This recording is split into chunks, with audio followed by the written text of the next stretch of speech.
तुझ्याकडून असलेला संदेश आमच्यापर्यंत येऊ दे. विशेष महिलांबद्दल आम्ही पवित्र शास्त्रातून शिकत असताना, बायबलमधून आम्ही स्त्रियांबद्दल शिकत असताना गुज आणि गहन गोष्टी यावेळेला तू प्रगट कर. ज्या बहिणींपर्यंत हा संदेश जात असेल, ज्या देवाच्या मुलींपर्यंत हा संदेश जात असेल, जो कोणी, मग ती कुठलीही मुलगी असो, त्या प्रत्येक बहिणीला, त्या मुलीला, त्या आईला, त्या आजीला, त्या आंटीला, अंकलला प्रभू तू स्पर्श कर आणि या संदेशाद्वारे आज तो आमचे नेत्र उघड होईल. येशूच्या नावात आम्ही मागतो, आमेन. बोला. या आजच्या म्हणण्यासाठी गलतीकाराचं पुस्तक याचा 3रा अध्याय आणि वचन 28. पुढील काही वेळ मी आपल्याशी बायबलमधील ज्या स्त्रिया आहेत, बायबलमधील ज्या महिला आहेत, आणि या महिलांमध्ये अशा अनेक महिला आहेत, एका संदेशामध्ये मी त्या सर्वांचं योगदान, त्या सर्वांनी देवाच्या लोकांसाठी, आपल्या कुटुंबासाठी, देवाच्या राज्यासाठी, देवाच्या कार्यासाठी जे योगदान दिलं ते एका संदेशात मांडणं मला तितकंच शक्य नाही. पण ब्रीफली आपण त्याकडे जाऊया.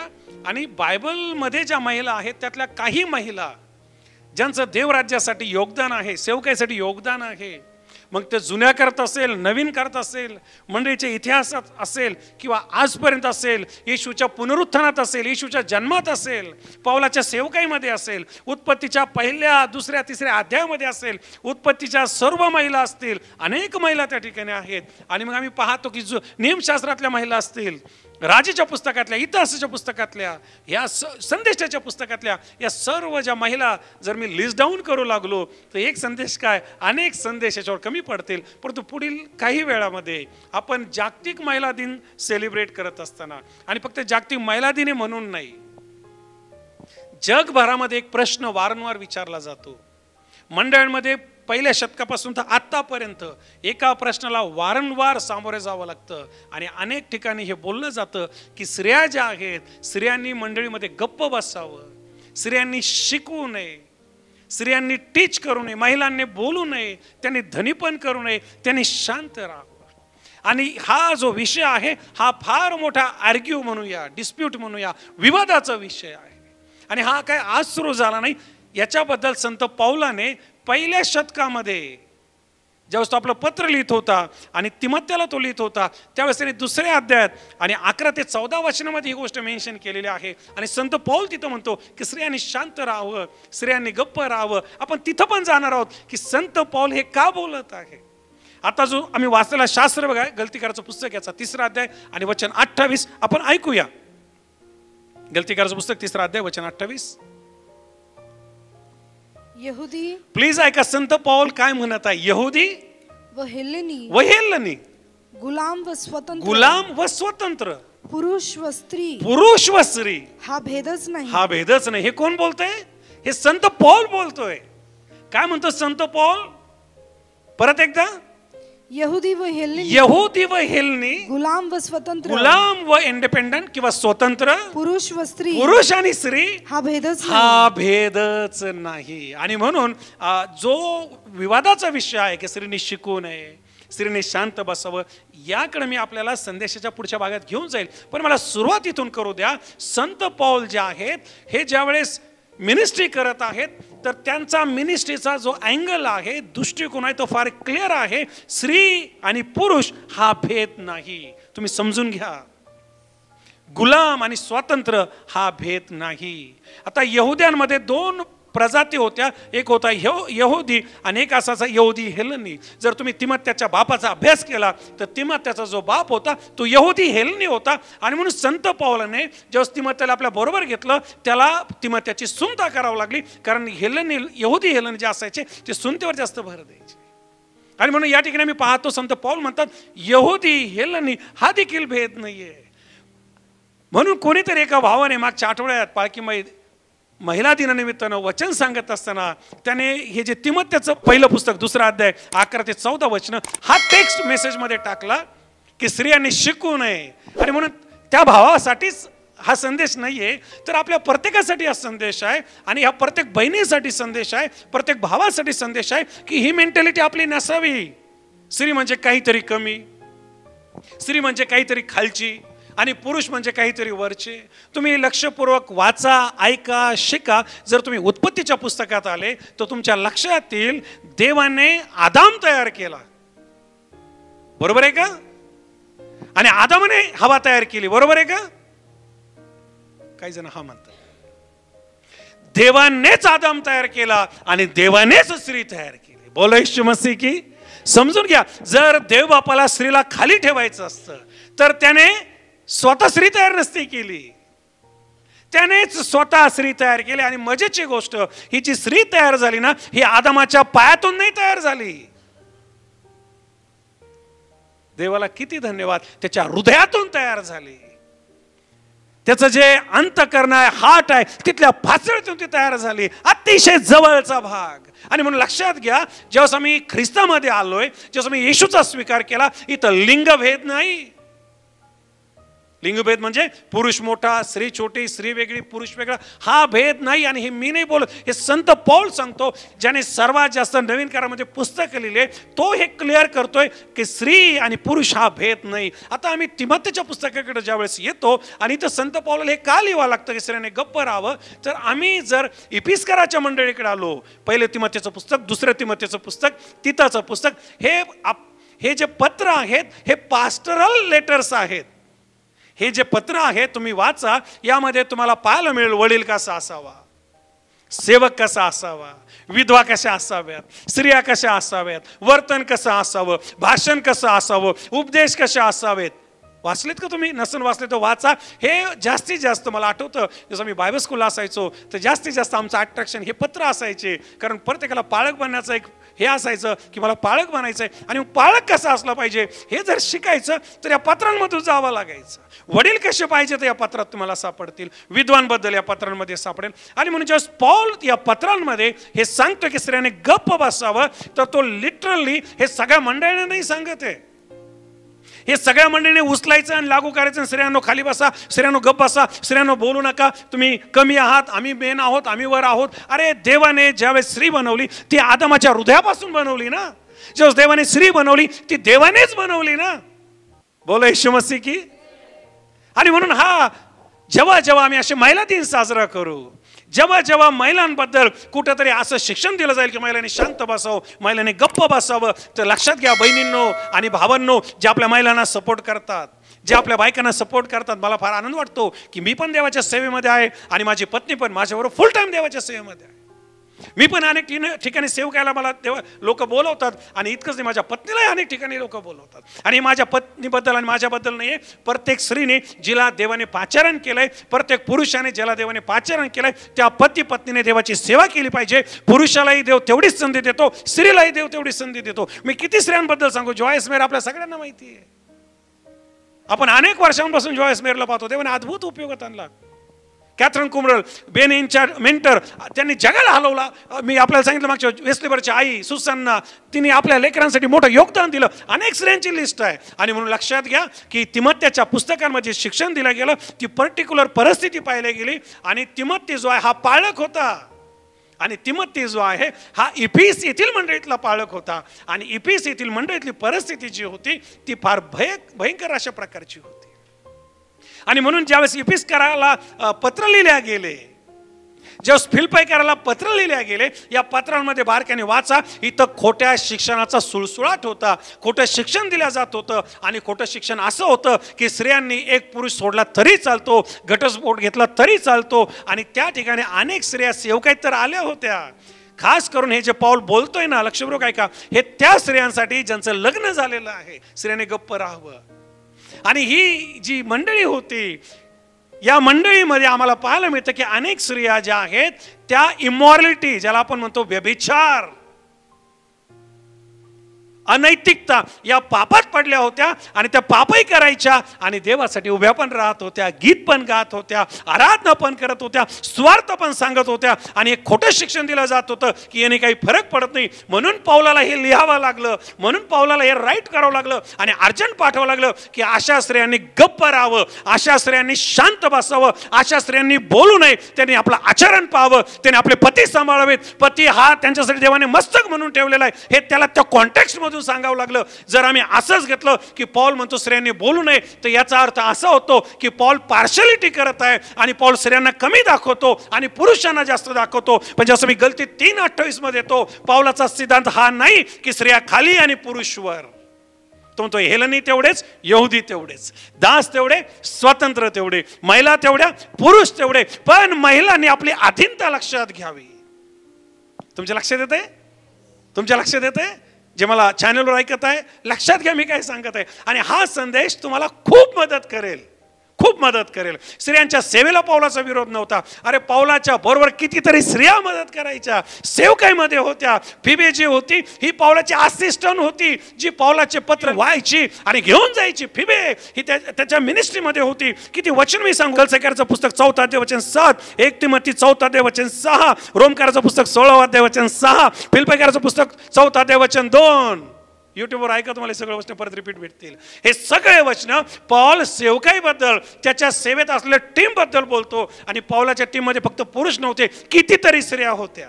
या तिमोथेच्या आई आणि आजी ह्या देखील पौलाच्या टीम मध्ये होत्या, लुईस आणि युनिके.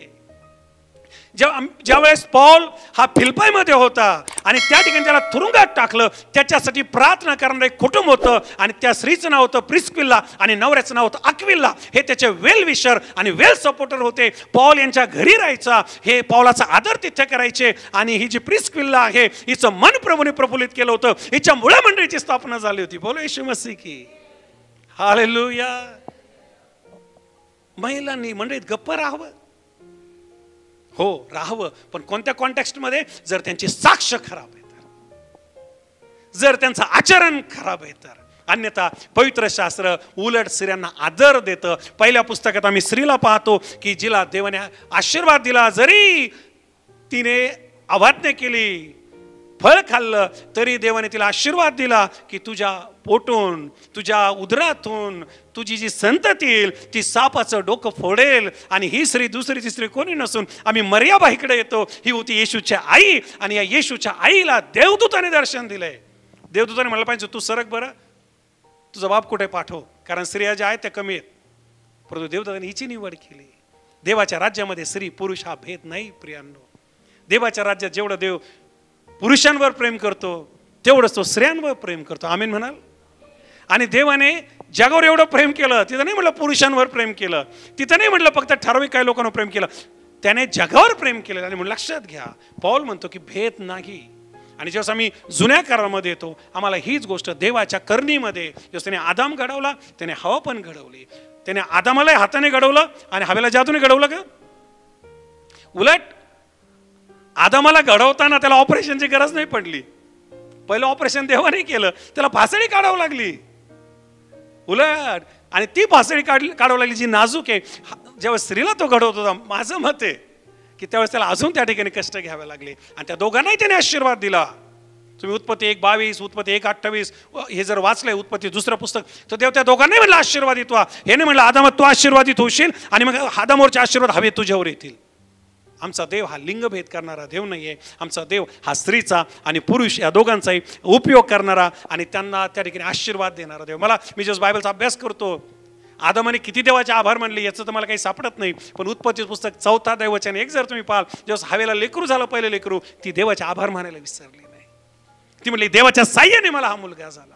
हे आहे स्त्रिया, हे आहे स्त्रियांचं मन देवासाठी, त्याच्या आराधनेसाठी, त्याच्या राज्यासाठी, त्याच्या कार्यासाठी. फक्त बहिणींनो, पौलाचा जो मेन उद्देश होता गप्प राहावं, त्या ठिकाणी त्याचा हा उद्देश होता की आचरण सांभाळावं, डिस्टर्ब करू नये. साक्ष खराब असलेल्या स्त्रियांनी त्या ठिकाणी लुडबुड करू नये किंवा त्यांनी वातावरण खराब करू नये. आणि म्हणून हे जे पौलाचे पत्र आहेत, विशेष तिमोथेला, ते तुम्ही वाचा. सेवकाईसाठी देवाचं राज्य ओपन अप आहे. पीक फार पण काम करीत थोडे, पण कोणत्या स्त्रियांनी यावं? ज्यांच्या मिसऱ्या सुटल्या नाहीत अशा स्त्रियांनी येऊन सेवा करावी. त्या ठिकाणी पौल म्हणाल गप्प राहा. ज्यांचं जीवन बदललेलं नाही तरी देवाचं वचन सांगतात आणि जीवनात लागू होत नाही किंवा जीवनात काही नाही, अशा स्त्रियांनी विचार करावा, त्यांनी गप्पच राहावं. मग ती स्त्री असो की पुरुष असो. परंतु ज्या स्त्रिया समर्पित आहेत, प्रभूसाठी जगायला तयार आहेत, मरायला तयार आहेत, त्यागायला तयार आहेत, एकीकडे पाप पण सुटत नाही, एकीकडे देवदेव पण करायचा, या स्त्रियांना सांगितलं गप्प बसा. व्यभिचार करताय यांना सांगितलं गप्प बसा. दुराचारण करताय यांना सांगितलं गप्प बसा. क्लिअर होतंय का तुम्हाला? चला थोडं पहिल्या प्रश्नाचं फक्त उत्तर आहे की स्त्रियांनी गप्प राहावं, आणि ते पण मी शॉर्टकटमध्ये देतोय. मी जर आपल्याला पोलाईन अंडरस्टँडिंग मधून दिलं तर खूप वेळ जाईल हे डिटेल मला आपल्याला शिकवायला, परंतु मला असं वाटतं इतकं आपल्याला पुरेसं आहे की स्त्रियांनी गप्प राहावं असं पौल का म्हणाला, काय पर्टिक्युलर कॉन्टेक्स्ट आहे. कधी कधी आपण बायबलमधून एखादं वचन उचलतो आणि सगळ्या जगाला ते लागू करून टाकतो, असं नाही होत. काही वचनं जगाला लागू होतात, जसं योहान 3 आणि 16. काही वचनं फक्त ठराविक ठिकाणीच लागू होतात. यहूदाबद्दल म्हटलं की त्याने जाऊन गळफास घेतला आणि तेच वचन काढलं तर ते लागू नाही होणार ना.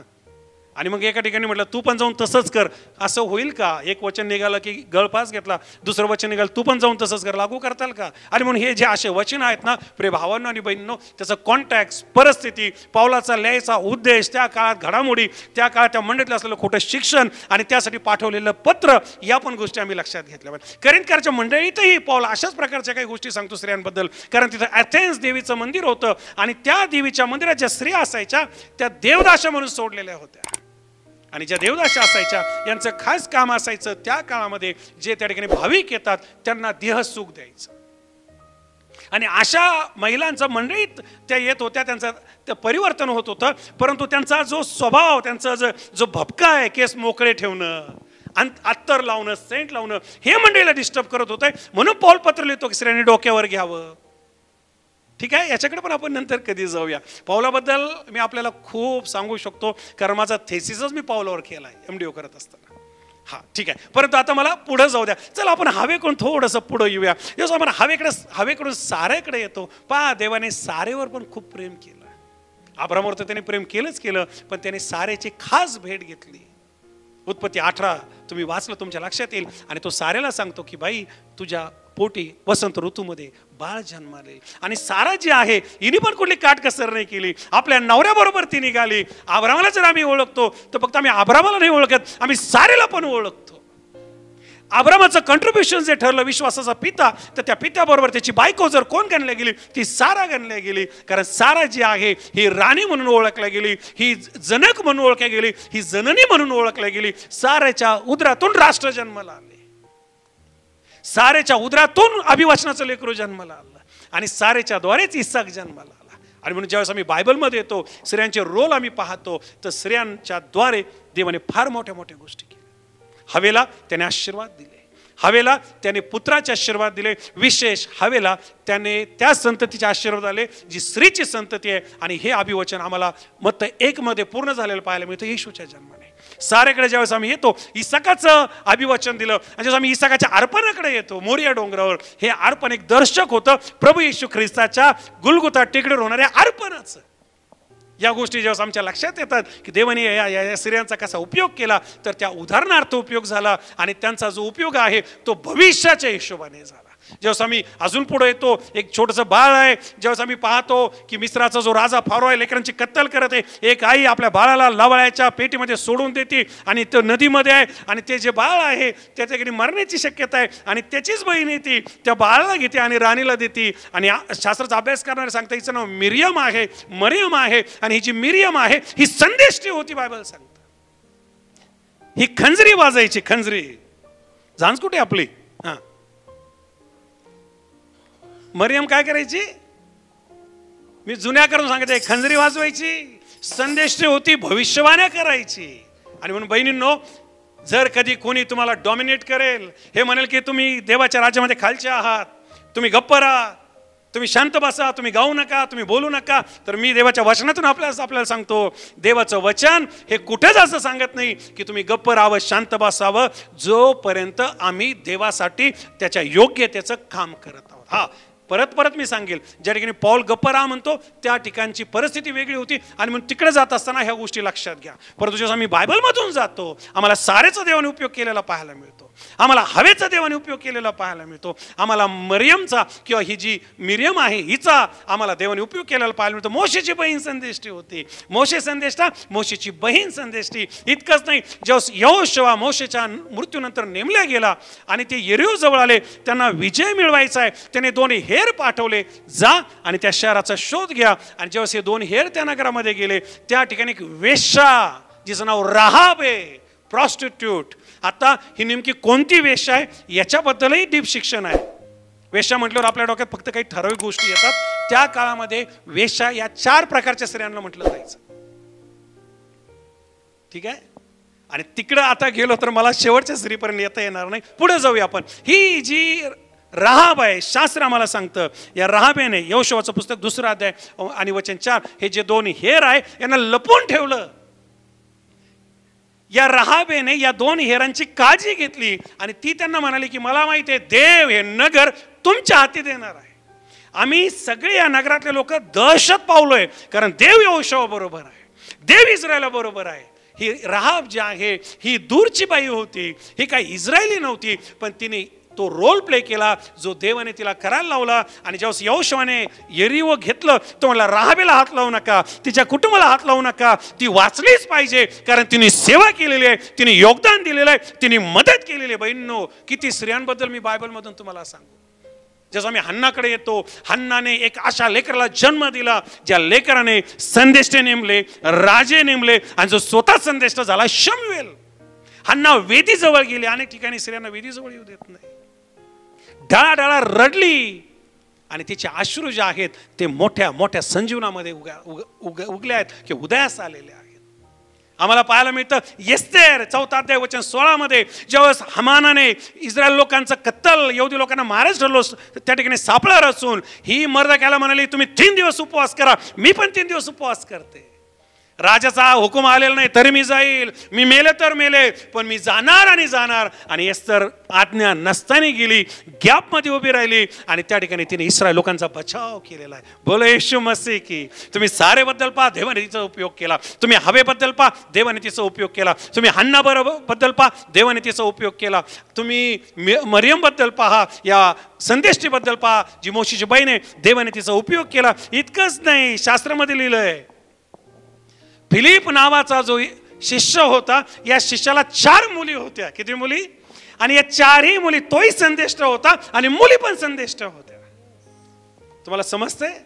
महिला ज्या आहेत, महिलांबद्दल जे शिक्षण आहे हे फार क्वचित दिलं जातं. अनेक चर्चेस आहेत, मी विरोधात बोलत नाही, पण त्या ठिकाणी स्त्रियांना पुलपिटवर संधी नाही, तो नियमच आहे. आणि मला तिकडे जायचं पण नाही. परंतु मी देवाला धन्यवाद देतो, असे पण चर्चेस आहे ज्या ठिकाणी स्त्रियांना लिडिंग दिली जाते, स्पेशल गीत दिले जाते, वचन सांगायची संधी दिली जाते, आणि स्त्रियांना अशा प्रकारचं शिक्षण पण दिलं जातं की त्या ठिकाणी भेद नाहीये. इक्वॅलिटी म्हणजे समानता. देव, मी परत सांगतो, जेवढं पुरुषांवर प्रेम करतो तेवढंच तो स्त्रियांवर प्रेम करतो. तारणाऱ्या जगात यायचंय. आणि जो मास्टर प्लॅन होता दुष्टावर विजय मिळवणारा मनुष्याच्या तारणाचा, या मास्टर प्लॅन मध्ये एकच नाव जे चमकत होतं ते होतं मरिया आणि मरिया. त्या ठिकाणी कितीतरी व्यवस्थित प्लॅन करून देवाने मरियेची निवड केली आणि मरियेचं नाव देवासमोर आलं. मग देव म्हटलं, ए गॅब्रिएल चल जा मरियेकडं. बोलो येशू मसीह की. मरियेला जाऊन भेट. देवाचा पुत्र जर या जगात जन्माला यायचा आहे तर देव कुठल्याही प्रकारे आणू शकत होता, तो काही प्लॅन करू शकत होता, पण त्याने सगळ्यात पहिले कोणाची निवड केली? स्त्रीची निवड केली. योसेफाकडे पहिले देवदूत नाही आला, देवदूत पहिले मरियेकडे गेला, दुसऱ्यांदा योसेफाकडे आलेला आहे. आलं तुमच्या लक्षामध्ये? आणि देवाने या एका तरुण मुलीची निवड केली, जी कुमारिका होती, जिच्या उदरातून आम्हाला पाहायला मिळतं तारणारा जन्माला आलेला आहे. जसा येशूचा जन्म झाला त्याच आम्हाला पाहायला मिळतं यरूशलेममध्ये त्या मंदिरामध्ये हन्ना नावाची एक संदेष्टी आहे जी 84 वर्षाची आहे. आणि बायबल आम्हाला सांगतं ती मंदिरामध्ये उपवास प्रार्थना करून सेवा करत आहे. बोला, सेवा करत आहे. सर्वजण बोला, सेवा करत आहे. लूका वर्तमान 2 अध्याय 36 वचन. काय करत आहे महिला? सेवा करत आहे. जुन्या काळात आम्ही महिलांना सेवा करताना पाहतो, नियमशास्त्रात आम्ही महिलांना झांजर वाजवताना आणि संदेश देताना पाहतो. यहोशुआच्या काळामध्ये आम्ही स्त्रियांना हेरांचं रक्षण करताना पाहतो. शमूएलाच्या काळामध्ये आम्ही स्त्रियांना प्रार्थना करताना पाहतो. आणि इतकंच नाही, जसं आम्ही अजून पुढे येतो, आम्हाला नवीन करारामध्ये तारणाऱ्याला या जगात आणण्यासाठी देवाने जे सर्वात मोठं साधन निवडलं ती होती महिला. महिला, स्त्री आणि महिला. आणि आम्हाला पाहायला मिळतं या महिलाच्या पोटी तारणारा उद्धारक जन्माला आलेला आहे. आणि ज्या त्याचा जन्म झाला, शास्त्र आम्हाला सांगतं की त्याला मंदिरात नेलं. त्या मंदिरामध्ये वाचा लूका वर्तमान 2 अध्याय 36 पासून पुढे. हन्ना नावाची एक संदेष्टी होती. काय होते हन्ना नावाची संदेष्टी? ही नवीन करातली संदेष्टी आहे. जुन्या करातली संदेष्टी नव्हती. जुन्या करात जी होती ती प्रार्थनाशील होती. नवीन करात जी आहे ती पण प्रार्थनाशील आहे, पण ती संदेष्टी पण आहे. पुढे वाचा. ती आशेराच्या वंशातील, ती आशेराच्या वंशातील फनुएलाची मुलगी होती. कोणाची मुलगी होती? फनुएलाची. फनुएलाची. पुढे. ती फार वयोवृद्ध ती झाली फार वयोवृद्ध झाली होती व कोर्मायल काल संपल्यापासून, आणि तिचं जे कुमारकत्व आहे ते संपल्यापासून ती नवऱ्याजवळ 7 वर्ष राहिली होती. पुढे. आता ती 84 आता ती 84 वर्षे झाली होती. विधवा असून मंदिर सोडून न जाता उपवास आणि प्रार्थना करून रात्रंदिवस सेवा करीत. काय करत होती? सेवा करत होती. बायबल सांगतं मंदिरात सेवा करत होती. का बरं याचकाने काढून दिली नाही? का बरं याचकाने काढून दिली नाही? हे स्त्रीला जागा नाहीये, तू चल निघून जा. का मंदिरात राहते? त्यांनी ओळखलं हिच्यावर अभिषेक आहे. त्यांना दबोरा आठवली असेल. आमेन. त्यांना हन्ना आठवली. त्यांना मिरियम आठवली. आणि आम्हाला पाहायला मिळतं हे सगळं इस्रायल लोकांना माहित होतं की देव हा स्त्रियांवर प्रेम करतो, देव हा पुरुषांवर प्रेम करतो. आणि मला तुम्हाला सांगू द्या, इस्रायल लोक कितीतरी मुलींना कुमारिका म्हणून ठेवायचे. त्यांना असं वाटायचं तारणारा मस्या आमच्या मुलींच्या पोटी जन्माला यावा. इस्रायलमध्ये स्त्री पुरुष हा भेद नाहीये. फक्त एक महत्वाची गोष्ट आहे, पुरुष हा मस्तक आहे. देवाने त्याला धनी म्हणून ठेवलंय. स्त्रियांनी अधीन राहायचंय आणि पुरुषांनी त्यांना पायाखाली नाही ठेवायचं, त्यांच्यावर प्रेम करायचंय. जवळचा भाग आहे हा खालीवरचा भाग नाहीये. आणि म्हणून आम्ही पाहतो काय करत होती स्त्री मंदिरामध्ये? बोला सर्वजण. सेवा करत होती. मला सेवा करत होती. महिलांनो, जेव्हा जेव्हा कोणी अशा प्रकारे म्हणलं की महिलांचं काय रोल मध्ये बायबलमध्ये, हे शास्त्रभाग, हे वचन विसरू नका. ही संदेष्टी, ही म्हातारी 84 वर्षाची झालेली प्रार्थना करून सेवा करत होती, उपवास करून सेवा करत होती, आराधना करून देवाची सेवा करत होती, तारणाऱ्याची वाट पाहून देवाची सेवा करत होती. जे माध्यम मिळेल त्या माध्यम मधून ती देवाची काय करत होती? सेवा करत होती. शास्त्र सांगते येशूने जेव्हा सेवेला सुरुवात केली, सेवेमध्ये पहिला चमत्कार, तिथं गडबड झाली, लग्नातला द्राक्षरस संपला. आठवलं? आणि जेव्हा हा द्राक्षरस संपला, लोकांना समजना काय करावं. येशूची आई येशूला म्हणती, बा काहीतरी कर. तो म्हणतो माझी वेळ अजून आली नाही बाई. आणि मग हे ऐकल्यावरती त्या लोकांना सांगते, हा जे काही तुम्हाला सांगेल ते तुम्हाला काय करायचंय? जसेच्या तसं करायचंय. पहिल्या चमत्कारामध्ये येशूच्या बाईचा हात आहे. पहिल्या चमत्कारामध्ये येशूच्या आईचा हात आहे. किती लोक आमीन म्हणतील? हा जे काही सांगेल ते तुम्हाला काय करायचं. मी विचार करतो, व्हॉट अ ब्युटिफुल स्टोरी. पहिल्या चमत्कारात सुद्धा येशू त्या ठिकाणी नवरी आहे, तिला येशूने मदत केली. आई आहे, जरी म्हटलं बाई माझी वेळ आली नाही, पण वेळ आलीच, त्याने चमत्कार केलाच. आणि म्हणून लक्षात घ्या, जेव्हा जेव्हा तुम्ही स्त्रीचा अभ्यास करता, तुम्ही रक्तस्रावी स्त्री घ्या, तुम्ही कुठलीही स्त्री घ्या, यायराची कन्या, येशूने जाऊन तिला बरं केलं. विधवेचा मुलगा जो मेला होता, ती आई रडत होती, येशूने तिचे अश्रू पाहिले, येशूने त्या मुलाला जिवंत केलं. मी स्त्रियांबद्दल आपल्याला किती सांगू, जितकं सांगेल तेवढं कमी आहे. जिथं जिथं स्त्रियांचे शास्त्र बघाले, येशू ख्रिस्ताने स्त्रियांना कधीच दूर केले नाही, कधीच त्यांना धिक्कारलं नाही, कधीच त्यांना तुम्ही वागणं दिलं नाही. प्रत्येक देवाच्या मुलीवर आणि देवाच्या मुलावर येशूने सारखं प्रेम केलं. इव्हन जेव्हा तो शेवटचे श्वास घेत होता, तो म्हटला, येरुशलेमच्या कन्यांनो, ओ माझ्यासाठी तुम्ही रडताय, that's not make any sense. आपल्या लेकरांसाठी रडा. शेवटी सुद्धा तो आपल्या मुलींची काळजी घेत होता. वधस्त मजवून देखील तो त्या मुलीची काळजी घेत होता. बाई हा पहा तुझा मुलगा. आमेन. जसं मी प्रभू येशू ख्रिस्ताकडे येतो, आम्हाला पाहायला मिळतं की येशू ख्रिस्त सेवा करत असताना तो शमरोन नावाच्या गावामध्ये गेला. आणि त्या ठिकाणी विहिरीवर असताना, ती याकोबाची विहीर होती, आणि त्याला तहान लागली असं बायबल सांगतं. एक स्त्री तिथं होती. तो म्हटला, बाई मला प्यायला काय दे, पाणी दे. आठवतंय तुम्हाला? आणि जेव्हा ती म्हटली की तुम्ही यहुदी, मी शमरोनी, देऊ कसे पाणी? तो म्हटला, तुला माहिती नाही तू कोणाबरोबर बोलती? तुला जर कळलं तर मीच तुला पाणी देईल. ती म्हटली, तुम्ही मला कसं काय पाणी देणार? तुम्हीच मला पाणी मागताय. तो म्हटला, बाई ते 5 नवरे आहेत. ती म्हटली, हो खरं आहे, आता जो येतोय नवरा नाही. ती म्हटलं, अरे हे काय?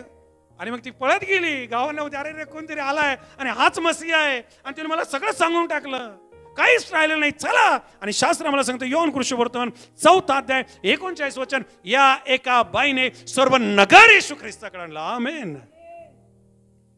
एका बाईने, जी बाई समाजाने धिक्कारलेली होती, जी बाई समाजाने बाजूला जिला 5 नवरे होते, आता 6वा आहे, तिला समाज काय ट्रीट करत असेल तुम्ही जरा कल्पना करा. पण येशू हिच्याकडेच गेला, येशूने हिलाच निवडलं, येशूने हिचाच उपयोग केला, आणि येशूने हिला शुद्ध केलं, येशूने हिलाच संधी दिली, येशूने हिच्याचद्वारे नगरस्थारण केलं, येशूने हिच्यावरच जबाबदारी टाकली, आणि आज मी तिच्याच बद्दल बोलत आहे. पहा बायबल, तुम्ही चेक करा, बायबलचं मेजरमेंट पहा, बायबलची लेवल पहा. पुरुष स्त्री हा भेद नाही. येशू ख्रिस्ताने स्वतः सेवेमध्ये अनेक स्त्रियांचा अद्भुत उपयोग केला, महान उपयोग केला. आणि म्हणून बहिणींनो आणि भावांनो, तुम्हाला मला आपल्याला सांगू द्या की तुम्ही देवाच्या नजरेमध्ये मौल्यवान आहात, अनमोल आहात.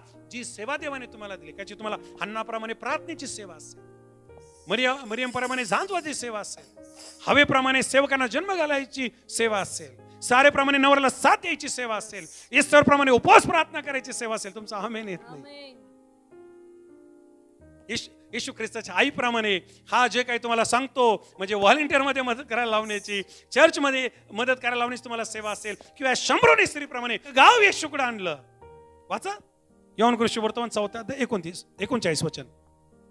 मी केलेले सर्व काही त्याने मला सांगितले अशी साक्ष देणाऱ्या त्या स्त्रीच्या, त्या बाईच्या बोलण्यावरून त्या नगरातील पुष्कळ शंभरोनी लोकांनी त्याच्यावर विश्वास ठेवला. एक टाळ्याचा अर्पण देवाला द्या. 5 स्त्रियाचा देवाने किती मोठा उपयोग केला. एका स्त्रीद्वारे नगर, त्या नगरातले लोक हे येशूकडे आले. गड़ा पाप का छोड़ दिया, मटके को फोड़ दिया, गड़ा पाप का छोड़ दिया, मटके को फोड़ दिया. यीशु की मेहरबानी हो गई, यीशु की मेहरबानी हो गई. तुम्हाला येत नाही वाटतं? मेरे दिल का सुना दिया, मैं यीशु की दीवानी हो गई. या बाईने सगळं बाजूला ठेवलं आणि देवानी थोडं, माझी इच्छा तुम्ही या अँगल मधून विचार करा. येशूने याला दूर काय, तू हो ग बाजूला, तू तू तू निघ इथून, मी दुसरीची वाट पाहतो, जी येईल मग तिला पाणी मागतो. तू तर अपवित्र आहेस, तू तर व्यभिचारी आहेस, तू तर काही उपयोगाची नाही, असं बोलू शकत नव्हता येशू ख्रिस्त. नाही, येशू ख्रिस्त त्याच्या मुलींवर खूप प्रेम करतो. येशू ख्रिस्त त्याच्या मुलींवर खूप प्रेम करतो. येशू ख्रिस्त त्याच्या लेकींवर खूप प्रेम करतो. शास्त्रामध्ये लिहिलं, येशू ख्रिस्ताच्या सेवेमध्ये अनेक स्त्रिया त्याच्या टीम मध्ये होत्या. लूकावर्तमान याचा 8 अध्याय 1 ते 3 वचन जर तुम्ही वाचले, तुम्हाला येशूच्या टीम मध्ये अनेक स्त्रिया सापडतील. येशूची आई त्याच्यामध्ये होती, मार्था त्याच्यामध्ये होती, मरिया त्याच्यामध्ये होती, मेरी मगदलिया त्याच्यामध्ये होती, अनेक स्त्रिया. हालेलुया. वाचा लूक 8 वचन 1. पुढे लवकरच असे झाले की तो उपदेश करत व देवाच्या राज्याची सुवार्ता सांगत नगरोनगरी व गावोगावी फिरत होता. तेव्हा त्याच्या बरोबर ते 12 प्रेषित आणि दुष्ट आत्मे आणि विकार ह्यापासून विकारातून मुक्त केलेल्या अशा कित्येक स्त्रिया, कित्येक महिला, कित्येक स्त्रिया, म्हणजे ज्या मगदलिया म्हटलेल्या मरियेतून 7 भूते निघाली होती.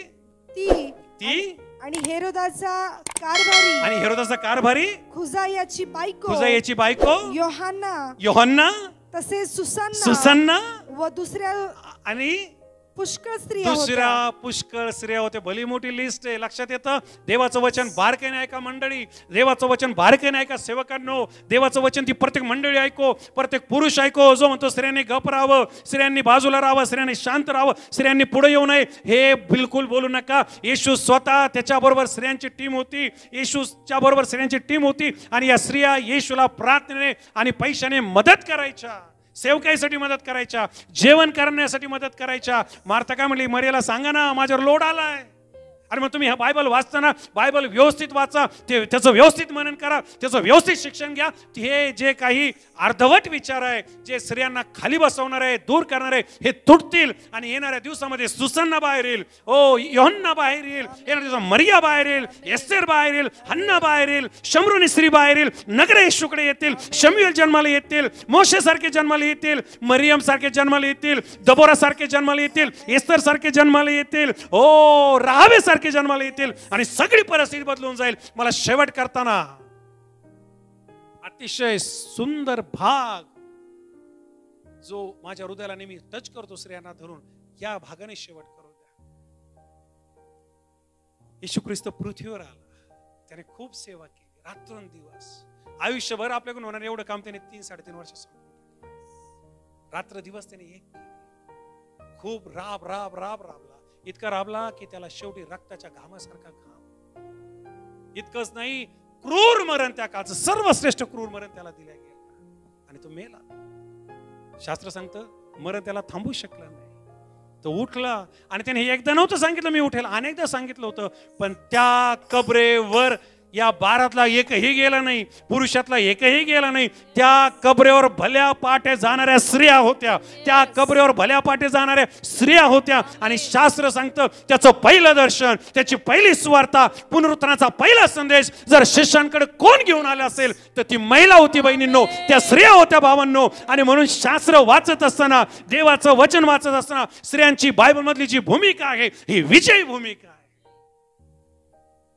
बोलो येशू मसीह की.